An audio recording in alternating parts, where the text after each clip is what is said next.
اعوذ باللہ من الشیطان الرجیم پناہ مانگتا ہوں میں اللہ کی شیطان مردود سے۔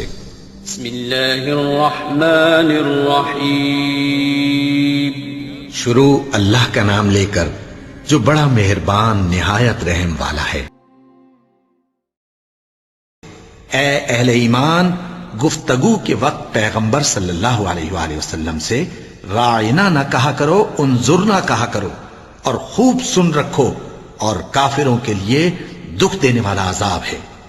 جو لوگ کافر ہیں، اہل کتاب یا مشرک، وہ اس بات کو پسند نہیں کرتے کہ تم لوگوں پر تمہارے پروردگار کی طرف سے خیر و برکت نازل ہو، اور اللہ تو جس کو چاہتا ہے اپنی رحمت کے ساتھ خاص کر لیتا ہے، اور اللہ بڑے فضل کا مالک ہے۔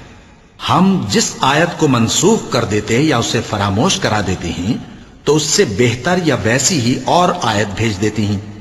کیا تم نہیں جانتے کہ اللہ ہر بات پر قادر ہے؟ کیا تمہیں معلوم نہیں کہ آسمانوں اور زمین کی سلطنت اللہ ہی کی ہے، اور اللہ کے سوا تمہارا کوئی دوست اور مددگار نہیں؟ مسلمانوں، کیا تم یہ چاہتے ہو کہ اپنے پیغمبر صلی اللہ علیہ وآلہ وسلم سے اسی طرح کے سوال کرو جس طرح کے سوال پہلے موسیٰ سے کیے گئے تھے؟